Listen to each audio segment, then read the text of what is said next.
RD coaching classes पर आपका स्वागत है। आज हम बात करेंगे केमिस्ट्री 12th के अंतर्गत आईएमपी टॉपिक है अभिक्रिया की दर को प्रभावित करने वाले कारक। तो सबसे पहले हम देखते हैं अभिक्रिया की दर को प्रभावित करने वाले कारक कौन कौन से होते हैं। तो सबसे पहले आता है आपका अभिक्रिया की दर यानी कि रेट ऑफ रिएक्शन। तो अभिकारक के सांद्रण पर निर्भर करती है। किस पे करती है? अभिक्रिया की जो दर होती है वो अभिकारक के सांद्रण पर निर्भर करती है। ठीक है, किस पे करती है? अभिकारक के सांद्रण पर निर्भर करती है। लेकिन अगर किस पर निर्भर नहीं करती है तो उत्पाद पर या फिर उत्पाद के सांद्रण पर निर्भर नहीं करती। क्लियर है? तो अभिकारक के सांद्रण पर अभिक्रिया की दर निर्भर करती है और उत्पाद के सांद्रण पर निर्भर नहीं करती है। फिर इसी के लिए अगर नेक्स्ट बोले तो ताप पर निर्भरता। अगर ताप की निर्भरता देखें तो ये जो इसमें जो रेट होती है वो डायरेक्टली प्रोपोर्शनल होती है टी के, यानी कि जो दर होती है वो अभिक्रिया के ताप के समानुपाती होती है। तो आप यहाँ पे लिख सकते हैं ताप के समानुपाती। ठीक है, मैं अभी लैंग्वेज लिख लूँ, लैंग्वेज आप लिख लीजिएगा। अब ताप के समानुपाती कैसे होती है?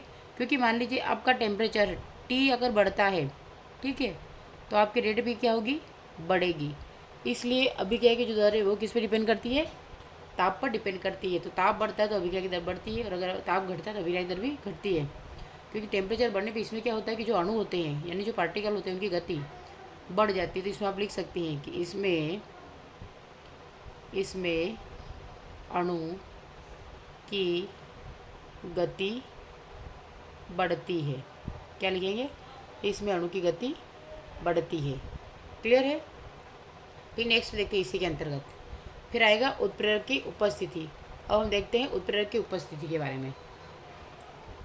तो इसमें उत्प्रेरक की उपस्थिति में क्या होता है? जो सक्रियण ऊर्जा का मान होता है कम हो जाता है। सक्रियण ऊर्जा का मान कम हो जाता है। ठीक है, उत्प्रेरक की उपस्थिति में सक्रियण ऊर्जा जो होती है इसका मान क्या हो जाता है? कम हो जाता है। तो आप ये भी देख सकते हैं। ठीक है, और आप अगर इसके साथ एक को लिखना चाहें तो एक पॉइंटर लिख सकते हैं। मैं आपको बता देती हूँ ये पॉइंट। अब इसके अंतर्गत उत्प्रेरक के अंतर्गत क्या है कि इसमें उत्प्रेरक के अणु जो होते हैं अभिकारक की सतह पर जाकर चिपक जाते हैं, जिससे दर जो होती है वो बढ़ जाती है, और इससे अभिक्रिया की जो सक्रिय ऊर्जा होती है वो क्या हो जाती है? घट जाती है। क्लियर है? फिर नेक्स्ट आपका अभिकारक की प्रकृति। तो अभिकारक की जो प्रकृति है वो दो टाइप से होती है। सबसे पहले होती है इसमें